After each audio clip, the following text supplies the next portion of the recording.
ये कहानी है 1917 की, जब जर्मन में जंग चल रही थी। हम जर्मन सोल्जर्स सिपाहियों को देखते हैं जिनकी हर तरफ चीखों पुकार होती है। चारों तरफ लाशें थी, सभी डरे हुए थे। इन्हीं बीच हम एक यंग सोल्जर को देखते हैं। उस सिपाही की उम्र बहुत कम थी जो अपनी चारों तरफ लाशों को देखकर डरा हुआ था। वो ऐसा हाल देखकर एक जगह पर बैठा होता है। तभी उसके पास एक सिपाही आता है जो कहता है, तुम ऐसे नहीं बैठ सकते, तुम्हें हमारे साथ लड़ना होगा। अब वो सिपाही उठता है और बाकी सबके साथ जंग के मैदान में उतर जाता है। उस जर्मन सिपाही ने पहली बार फ्रेंच सिपाही को मारा था। इसी तरह वक्त गुजरता रहता है। अब बहुत सारी लाशें दिखाई जाती हैं जो उन सिपाहियों की थी जो जंग में मारे गए, जो जर्मनी और फ्रांस के दरमियान में चल रही थी। इन्हीं लाशों में उस लड़के की भी लाश थी जो कुछ वक्त पहले बहुत ज्यादा डरा हुआ था, जिसकी लाश गलने सड़ने लगती है। इसीलिए सभी सिपाहियों की लाशों को ताबूत में बंद कर दिया जाता है और फिर एक एक करके सबके जिस्मों से यूनिफॉर्म उतार लिए गए थे और उन यूनिफॉर्म कपड़ों को वापस शहर में भेज दिया जाता है ताकि कपड़े धुले और जो नए आने वाले सिपाही हैं उन्हें ये कपड़े दोबारा दे दिए जाएं। इसी बीच हम शहर को देखते हैं। पोल नाम का लड़का, जिसको एक जाबाज बहादुर सिपाही बनने का बहुत शौक था, जो जंग में जाना चाहता था, अब वो भी उस जगह पर आ जाता है जहाँ पर फौज सिपाहियों को लड़ने के लिए चुन रही थी। वो भी अपना फॉर्म फिल करके उन्हें दे देता है, मगर उसके फॉर्म पर उसके डैड के साइन नहीं थे, क्योंकि वो जानता था कि उसके डैड कभी भी उसे आर्मी फौज में जाने की इजाजत नहीं देंगे। इसीलिए वो बड़ी ही चालाकी से अपने डैड के साइन को कर देता है और अपने दोस्तों के साथ आर्मी में शामिल हो गया था। अब सभी चुने गए सिपाहियों को एक जगह पर जमा किया जाता है। जनरल आकर सबको बताते हैं कि एक सिपाही होना बहुत फख्र की बात है। सब इस बात को सुनकर और भी ज्यादा पुरजोश हो गए थे। अब सबको वही यूनिफॉर्म दिए जाते हैं जो इन्होंने मरे हुए सिपाहियों के जिस्मों से उतारे थे। पॉल और उसके दोस्त सिपाही का यूनिफॉर्म पहनकर फख्र महसूस कर रहे थे। उन्हें लग रहा था कि पता नहीं एक सिपाही की जिंदगी कितनी अच्छी होने वाली है और उनकी जिंदगी का ये कितना अच्छा दिन है। अब इनको बताया जाता है कि सब सिपाहियों को वेस्टर्न फ्रंट की तरफ ले जाया जाएगा, जो जगह फ्रांस के शुमाल में है। अब सब सिपाही वेस्टर्न फ्रंट की तरफ निकल पड़ते हैं। इन्हें बताया जाता है कि इन्हें आधे रास्ते में ट्रक से उतरकर पैदल ही अपना सफर शुरू करना है। जब ये लोग पैदल चलने लगते हैं तभी जमीन में बॉम्ब फटना शुरू हो गए थे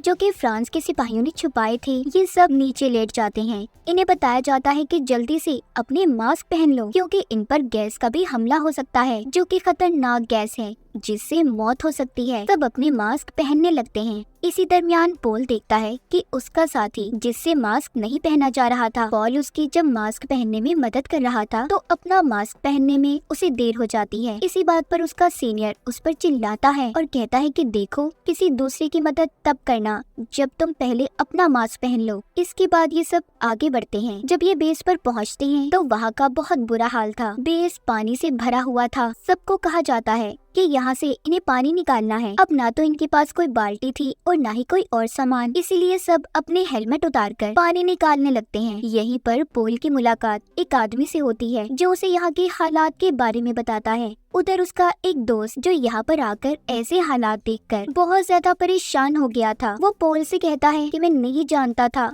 जंग में जाकर ऐसे हालात होते हैं। मैं यहाँ पर नहीं रह सकता, मुझे अपने घर वापस जाना है। मगर अब इसकी ऐसी कोई भी बात का कोई फायदा नहीं था, क्योंकि ये लोग अब जंग लड़े बगैर यहाँ से नहीं जा सकते थे। इसी तरह पानी निकालते हुए रात हो जाती है। अब रात को इन्हें जिम्मेदारी दी जाती है कि इन्हें बॉर्डर पर खड़े पहरा देना है। पॉल जब अपने साथियों के साथ पहरा दे रहा था तो वो इस बात से बिल्कुल अनजान था कि यहाँ पर गोली भी चल सकती है। तभी उसके सर पर एक गोली आकर लगती है और वो नीचे गिर जाता है। वो सोचता है कि अगर वो गोली इसके हेलमेट पर ना लगी होती तो आज वो जिंदा ना होता, क्योंकि ये अपने हेलमेट की वजह से बच गया था। थोड़ी ही देर बाद यहाँ पर बॉम्ब गिरना शुरू हो गए थे। एक भगदड़ मच जाती है। सभी सिपाही बेसमेंट में जाकर छुप जाते हैं। चारों तरफ गोलियां चल रही थी। पॉल का वो दोस्त जो आकर यहाँ पर पछता रहा था, वो बहुत ज्यादा डर जाता है और चिल्ला चिल्ला कर यही कह रहा था कि मुझे अपने घर वापस जाना है। मगर उसकी इस बात को सुनने वाला कोई भी नहीं था। तभी इनका एक साथी जब बाहर जाने लगता है तो उसके पाँव में ही बॉम्ब ब्लास्ट हो जाता है, जिससे उसके जिस्म के टुकड़े टुकड़े हो गए थे। ये मंजर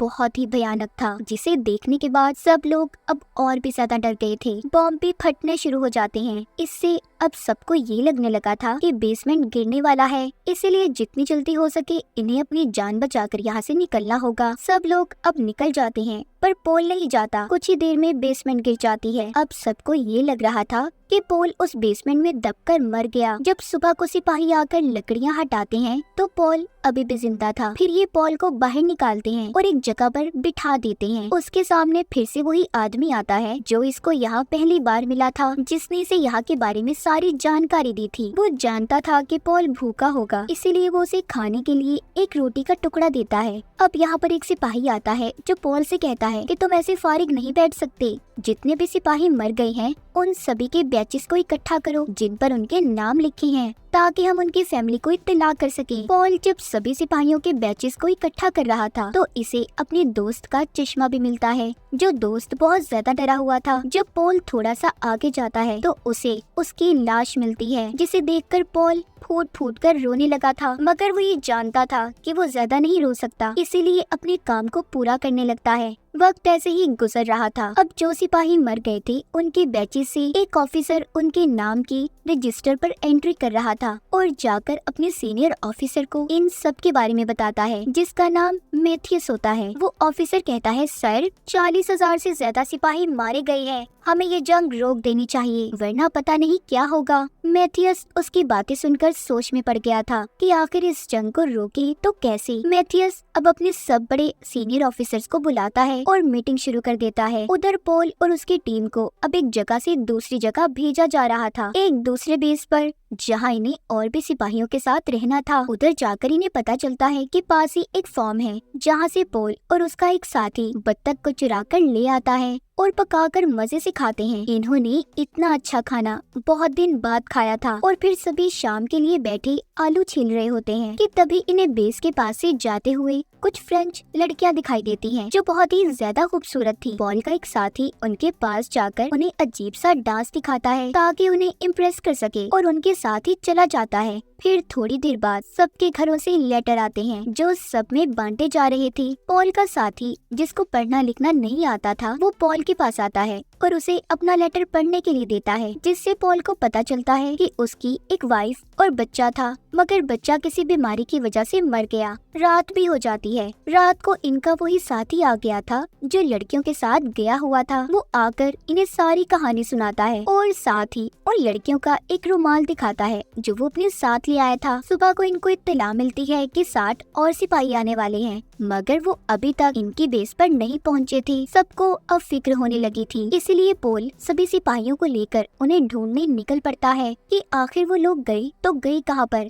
जब ये उन्हें ढूंढते हुए स्टेशन तक पहुँचते हैं जिस ट्रेन से उन्होंने आना था, तो इन्हें वहाँ पर फैली हुई गैस महसूस होती है। जब ये स्टेशन के पास वाले कमरे में जाते हैं तो इन्हें पता चलता है कि 60 के 60 सिपाही गैस फैलने की वजह से मारे गए, क्योंकि उन्होंने अपने मास्क को वक्त से पहले ही उतार दिया था। ऐसी 60 सिपाहियों की लाशें देखकर सब डर जाते हैं। दूसरी तरफ जर्मनी में हमें सीनियर हेड दिखाया जाता है, जिसके पास एक सिपाही आकर बताता है कि जिन 60 सिपाहियों को हमने जंग में भेजा था वो भी मारे गए, हमें बस अब इस जंग को रोक देना चाहिए। मगर हेड कहता है, नहीं, मैं इस जंग को नहीं रोक सकता, मुझे हार नहीं पसंद। अब और जितने भी सिपाही बच गए हैं सबको भेज दो वेस्टर्न फ्रंट पर, और अगर जरूरत पड़े तो और भी सिपाहियों को जमा करो। दूसरी तरफ हम मैथियस को देखते हैं जो सिपाहियों की वजह से बहुत ज्यादा परेशान था, क्योंकि आए दिन सबकी मौत हो रही थी, इसीलिए वो किसी भी तरह अब इस जंग को रोकना चाहता था। वो अपनी इन्हीं कोशिशों में लगा था कि किसी तरह उसकी गवर्नमेंट से बात हो जाए। उधर पॉल और उसकी टीम को दिखाया जाता है कि सबको वेस्टर्न फ्रंट पर जाना है। हेड का ऑर्डर आया है कि सभी जंग के लिए तैयार हो जाएं। मैथियस भी सबको जमा करने में कामयाब हो गया था। वो सभी ऑफिसर से बात करता है, उन्हें बताता है कि मुल्क पर जंग के कितने बुरे असरात पड़ते हैं, हमें इसीलिए जंग को खत्म कर देना चाहिए। वो सारी रिपोर्ट को तैयार करके लाया था कि सभी ऑफिसर उस पर साइन कर दें, जंग को बंद कर दें, मगर एक फ्रेंच ऑफिसर साइन नहीं करता, कहता है कि मैं 72 घंटे बाद करूंगा। उसकी इस बात पर मैथियस को गुस्सा जाता है, कहता है, सर 72 घंटे बाद न जाने कितने मासूम सिपाहियों की जान चली जाएगी। मगर वो फ्रेंच ऑफिसर एक बात नहीं सुनता और अपनी ही बात पर अड़ा रहता है। उधर दूसरी तरफ पोल और बाकी सिपाहियों को कहा जाता है कि फ्रांस की तरफ बढ़ो। ये लोग ऐसा ही करते हैं और रास्ते में जितने भी फ्रेंच सिपाही आते हैं सबको एक एक करके मार रहे थे। इसी बीच पॉल और उसके साथी उनके किचन तक पहुंच जाते हैं, जहां पर बहुत ही लजीज खाना पड़ा था। सब उस खाने को देखकर उस पर टूट पड़े थे। इन्हें अब वहीं पर अजीब सी आवाजें आती हैं। तो ये जब बाहर जाकर देखते हैं, फ्रेंच सिपाही बहुत बड़े बड़े टैंक्स ले आए थे। जब उन पर ये गोलियां चलाते हैं तो इन्हें पता चलता है कि इनकी गोलियों का उन पर कोई असर नहीं होगा, क्योंकि वो टैंक्स बहुत ज्यादा मजबूत थे। वो अब आहिस्ता आहिस्ता इनकी तरफ बढ़ रहे थे और एक एक करके जर्मन सिपाहियों को मार रहे होते हैं कि तभी अब जर्मन सिपाही भी उन टैंक्स में बॉम्ब डाल देते हैं, जिससे कि टैंक भी ब्लास्ट हो गए थे। मगर फ्रेंच सिपाहियों के पास अब फायर गन्स थी, जिससे वो अब आग छोड़कर जर्मन सिपाहियों को मार रहे थे। इसी बीच पोल का दोस्त भी उनके कब्जे में आ जाता है। वो बहुत माफी मांगता है, उसने अपने आप को उनके हवाले भी कर दिया था, मगर फ्रेंच सिपाही उसे जिंदा ही जलाकर मार देते हैं। पॉल ये सब देखकर टूट गया था। उधर मैथ्यूस को फ्रांस की तरफ से तैयार की गई एक रिपोर्ट मिलती है, जिसमें उन्होंने बताया था कि कुछ जर्मन ऑफिसर्स भी हैं जो नहीं चाहते कि जंग को खत्म किया जाए। मैथ्यूस अब इस बारे में और भी ऑफिसर से बात करता है, कहता है कि हमें जंग को खत्म करना होगा। एक ऑफिसर कहता है कि अगर हमने ऐसा किया तो फ्रांस हम पर काबिज हो जाएगी और कब्जा कर लेगी, मगर मैथ्यूस कहता है नहीं, अब बस हमें समझौता कर लेना चाहिए। उधर जंग के मैदान में जर्मन सिपाहियों पर फ्रांस की हवाई फोर्स ने हमला कर दिया था। वो उन पर गोली और बॉम्ब बरसा रहे थे। तभी पॉल बॉम्ब के फटने की वजह से पानी में गिर जाता है और खुद को ऐसे दिखाता है जैसे वो मर गया, इसीलिए कोई उस पर हमला नहीं करता। अब जब वो उठने ही लगता है तो उसे एक फ्रेंच सिपाही देख लेता है, उस पर बॉम्ब बरसाने लगता है कि तभी वो खुद ही फिसलकर नीचे गिर गया था। पॉल अब उस सिपाही को पकड़ लेता है और उसे अपने चाकू से कई बार मारता है, मगर वो नहीं मरता। इसीलिए पॉल अब उसके मुंह में मिट्टी डाल देता है ताकि सांस रुकने की वजह से वो मर जाए। बाद में उसे ख्याल आता है कि वो ये क्या कर रहा है। अब वो उस सिपाही की जान बचाने की कोशिश करता है। तभी पॉल को उस सिपाही की जेब से उसकी बीवी और बेटी की तस्वीर मिलती है। थोड़ी ही देर बाद वो सिपाही भी मर गया था। पॉल उससे कहता है कि मैं तुम्हारे घर जरूर जाऊंगा और जाकर तुम्हारी बीवी को बताऊंगा कि तुम बहुत बहादुर सिपाही थे। अब जिसके बाद पॉल अपने बेस पे वापस आ जाता है, जहाँ पर सब खुश थे और जीतने की खुशी मना रहे थे। पॉल एक साथी के पास जाता है जो जख्मी था। वो उसे वही रुमाल देता है जो इनको फ्रेंच लड़कियों के पास से मिला था। वो पॉल को बताता है कि हमारा एक और साथी मारा गया। अब पॉल अपने दूसरे साथी के पास जाता है, जिसे देखकर वो बहुत खुश था। ये अपना खाना लेकर अपने जख्मी साथी के पास आ गए थे। वो जख्मी साथी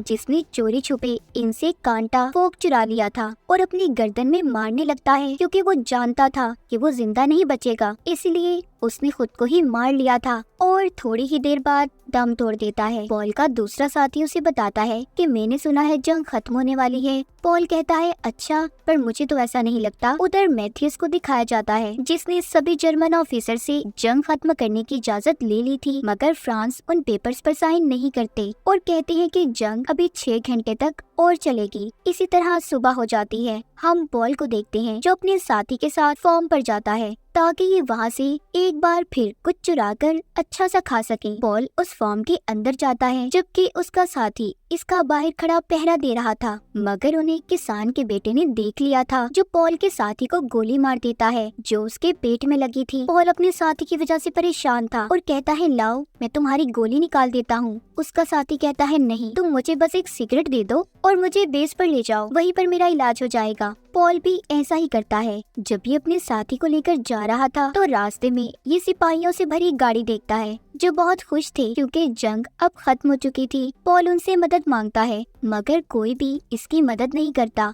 जब ये अपने साथी को लेकर बेस पर पहुंचता है तो इसे डॉक्टर बताते हैं तुम्हारा साथी मर चुका है। पॉल कहता है ऐसा कैसे हो सकता है, एक गोली सिर्फ उसके पेट में लगी थी, उसकी मौत कैसे हो सकती है। डॉक्टर कहते हैं क्योंकि तुमने आने में देर कर दी, गोली उसके लीवर को छूकर गुजरी, जिस वजह से जिस्म में जहर फैल गया। पॉल ये सुनकर बहुत दुखी हो जाता है। इस जंग ने उसके सभी साथियों को उससे छीन लिया था। उसका आखिरी साथी भी मारा जाता है। इस इसके बाद इन्हें ऑर्डर दिया जाता है कि सबको हेड के पास पहुंचना होगा, जिसने अभी भी हार नहीं मानी थी। वो सभी सिपाहियों से कहता है कि हमारे पास अब भी कुछ वक्त बाकी है, हमें फ्रांस पर हमला करना है और उन्हें किसी भी तरह मारना है। मगर ये बात आधे सिपाही नहीं मानते, क्योंकि अब उन्हें कोई भी जंग नहीं लड़नी थी। मगर फिर भी मजबूरन उन्हें मानना ही पड़ता है और ये फ्रांस के बेस तक पहुंचकर 11 बजने का इंतजार करते हैं। मगर उससे पहले ही फ्रेंच सिपाहियों ने जर्मन सोल्जर्स पर हमला कर दिया था। पॉल देखता है एक फ्रेंच सिपाही जर्मन सिपाही को मार रहा है, जो कि एक मासूम बच्चा था जो अभी अभी आर्मी में भर्ती हुआ था। पॉल उसे बचाता है और फ्रेंच सिपाही से लड़ता हुआ बेसमेंट में आ जाता है। तभी पॉल को पीछे से एक फ्रेंच सिपाही ने आकर चाकू मार दिया था। तभी ये ऐलान भी होता है कि जंग खत्म हो गई है। पॉल जो कि जख्मी था